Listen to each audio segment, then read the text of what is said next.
সর্বোচ্চ আদালত বলেছেন আমরা ভারতীয় এবং সর্বোচ্চ আদালত আমাদের কাছে অত্যন্ত পবিত্র, আমরা সেটা মেনে নিলাম।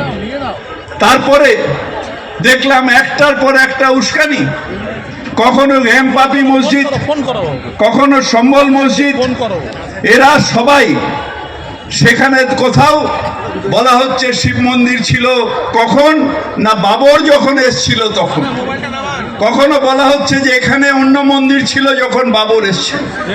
কেন তখন ভারতবর্ষে এত জায়গা ছিল, হঠাৎ সেই শিব মন্দির ভেঙে সেখানেই মসজিদ হলো, এটা কেন হবে? শিব মন্দিরের জায়গায় থাকবে, এত জায়গা তো তখন খালি ছিল। তখন তো যখন বাবর এসেছিল তখন বোধহয় 10 কোটিও পপুলেশন ছিল না, তাহলে এত জায়গা ছিল, সেখানে না করে মন্দিরের মধ্যেই করতে হলো। এইটা বিশ্বাসযোগ্য নয়। এটা শুধু হচ্ছে কমিউনাল ফ্লেয়ার আপ করার জন্য ভারতবর্ষে যে হিন্দু মুসলমানের ঐক্য, সেই ঐক্যটাকে নষ্ট করার একটা পরিকল্পনা এখানে করছে এই বিজেপি এবং বিজেপি সরকার। তারা এই পরিকল্পনা করছে।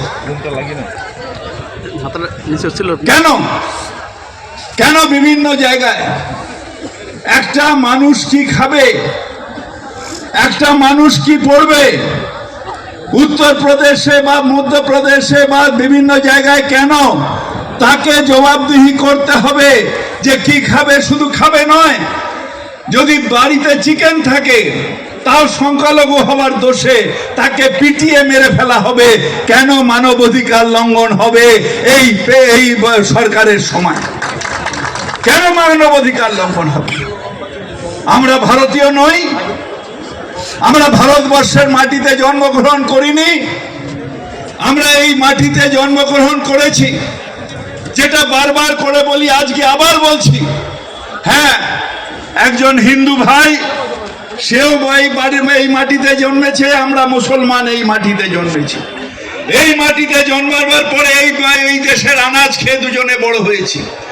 সেদিন যেদিন সেই হিন্দু ভাই মারা যাবে, তার চিতাভস্ম এই গঙ্গায় বিলীন হয়ে যাবে। আর যেদিন আমি মারা যাব, সেই দিন এই ভারতবর্ষের 6 ফিট মাটিতে আমার কবর হবে, আমার দেহ এই ভারতবর্ষের মাটিতে বিলীন হয়ে যাবে। আমি ভারতীয় নই? তাহলে কেন এই অবিচার প্রত্যেকটা মোমেন্টে? Why I have to explain? কেন আমি বারবার করে জবাব দিতে হবে? কেন প্রমাণ করতে হবে যে আমি ভারতীয়? কেন প্রমাণ করতে হবে যে ভারত মাতার জয় বলে সেও ভারতের সন্তান, যে ভারত মাতার জয় বলে না সেও ভারত মাতার সন্তান? আমাকে কেন প্রমাণ করতে হবে? I feel insulted. আমাদের সম্মানহানি হয় যখন প্রত্যেকটা মুহূর্তে পরীক্ষা দিতে হয়, তখন নিশ্চিতভাবে সম্মানহানি হয়। আজকে প্রত্যেকটা ব্যাপারে শুধু ইস্কানি। হ্যাঁ, বাংলাদেশে যেটা হচ্ছে অন্যায় হচ্ছে। কল্যাণ যেটা বলে গেল ঠিক, যে আমরা যারা সংখ্যাগুরু, যে দেশের যে সংখ্যাগুরু সংখ্যালঘু তার ছোট ভাই, তাকে প্রোটেকশন দেওয়ার দায়িত্ব এখানে সংখ্যাগুরু হিন্দুদের, ওখানে মুসলমানদের। সেটা যদি না করে থাকে অন্যায় করছে। কিন্তু তার মানে এই নয় যে আজকে বিজেপি বর্ডারে গিয়ে উস্কানি দেবে, আজকে ওইখানে থেকে বাংলাদেশে যেটা হচ্ছে সেটা নিয়ে কমিউনাল ফিলিংস তৈরি করবে না। বাংলাদেশে যেটা হচ্ছে অন্যায় হচ্ছে, আমরা সবাই উদ্বেগ।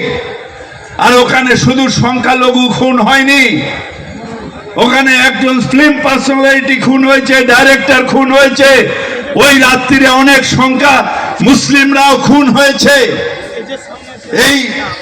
এই সরকারের এখন যে সরকার, সে তার নিষ্ক্রিয়তার জন্য অনেক খুন হয়েছে, কিন্তু তার প্রতিবাদ নিশ্চিতভাবে করা উচিত। কিন্তু তার মানে আমাদের কমিউনাল হয়ে যেতে হবে, আমাদের সুশ্রী দিতে হবে, আমাদের ডিভাইড এন্ড রুল করতে হবে না। আমাদের কনস্টিটিউশন তা বলে না। আমার কনস্টিটিউশনের শপথ নিয়ে নরেন্দ্র মোদী প্রধানমন্ত্রী, অমিত শাহ স্বরাষ্ট্রমন্ত্রী, এই কনস্টিটিউশনের শপথ নিয়ে আপনারা গেছিলেন। আপনারা পেছন দিক দিয়ে সুপ্রিম কোর্টে গেছিলেন, আপনাদের প্রপোজাল রিজেক্ট হয়েছে। No, this is a secular country, এটা ধর্মনিরপেক্ষ দেশ,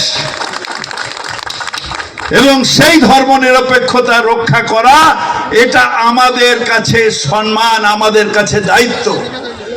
সেন্ট্রাল গভর্নমেন্টের সেই দায়িত্ব নেওয়া উচিত। কিন্তু দুর্ভাগ্য, সব ব্যাপারে এখন for the people, by the people, to the people, of the people নয়, এখন হয়ে গেছে for the power, to the power, of the power. অর্থাৎ বিজেপিকে পাওয়ার রাখার জন্য হিন্দু মুসলমান ভাগ করো। এটা শুধু মুসলমানদের দায়িত্ব নয়, আমরা যারা বাংলার মানুষ, এই ডেভিডের মতন মানুষ, জয়প্রকাশ দার মতন মানুষ, তাদের কর্তব্য হয়ে দাঁড়িয়েছে। যারা সেকুলার রেলিংস আছেন, মমতা বন্দ্যোপাধ্যায়ের পাশে দাঁড়িয়ে ধর্ম নিরপেক্ষতার রক্ষা করা, এটা আমাদের কাছে কর্তব্য হয়ে দাঁড়িয়েছে।